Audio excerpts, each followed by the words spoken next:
Welcome to day 41, maybe, of curing bipolar disorder 1 with the ketogenic diet. A couple of interesting things happened today, or a couple of realizations. I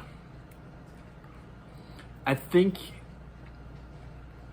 strawberries are something that I gotta stay away from because they seem to give me like gas, whereas blueberries and blackberries don't. So that's the whole purpose of doing this. I'm only eating meat. I'm only eating like leafy greens. I'm eating sweet potatoes. I eat steak. I eat eggs. I eat Brussels sprouts, that kind of thing. But I have blueberries or blackberries as a treat. I also eat carrots. I eat a lot of carrots. I eat a frick ton of carrots.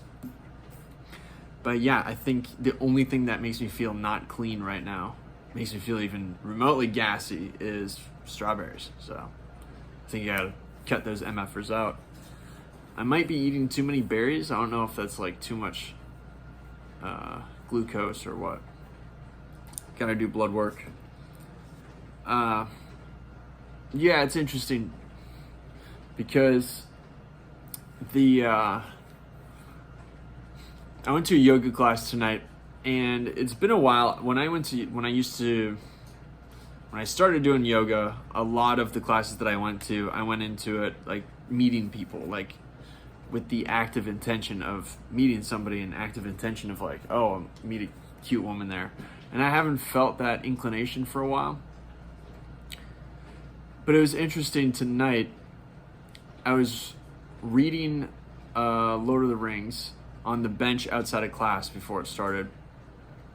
And somebody just in line, she literally like poked her head out and said, "What book are you reading?" I was like, "Oh, it's the second Lord of the Rings book." And she's like, "Oh, I'm reading the second Lord of the Rings book right now, but I'm only 50 pages in and I can't find my copy." And I just kind of looked at her. I was like, "Good luck." And she just nods, and then she like a cartoon character just kind of like scooted back into line.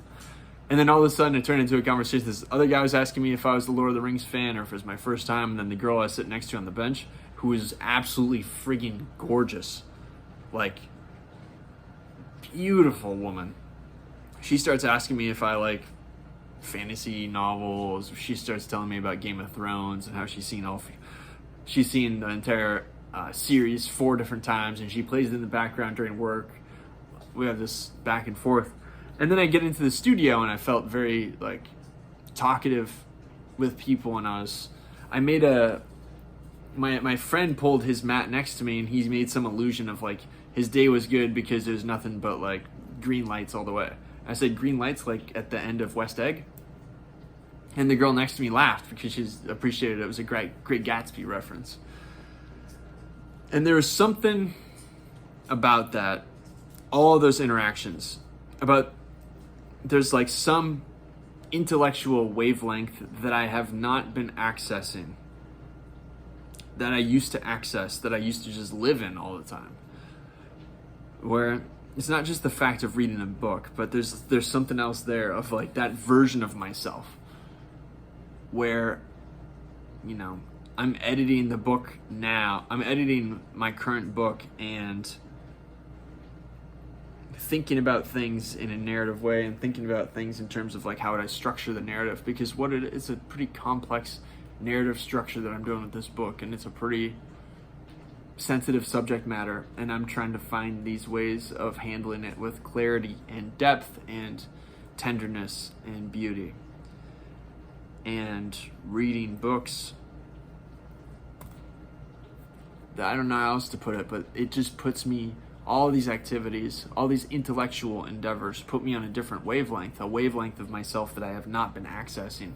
There's a part of me that talks about how like academics are nerds and all this kind of stuff. Like I don't want to be in academia and all this, but I think that is there's got to be a word, some ego projection type of thing, where I compensate for the fact that I haven't integrated, or I'm not currently integrating this intellectual part of myself. So when I see it out into the world, I despise it.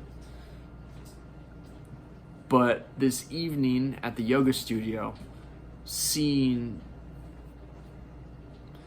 I don't know, there's a version of myself and the playfulness of these interactions that told me that there is something here useful that I'm not accessing. Because the type of woman that I want, I keep saying like, oh, I want a Christian girl who I can take two-stepping.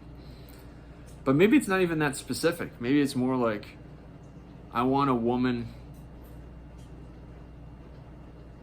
who's not on her phone, who's not wearing headphones. I want a woman who not only can, but does sit with her own thoughts, because she has such a rich and interesting internal life that it's more interesting than what she can find on her phone. And I don't think I'm going to attract that type of woman if I keep distracting myself, if I'm not like enriching my internal life. Bro, I am exhausted. Holy shit.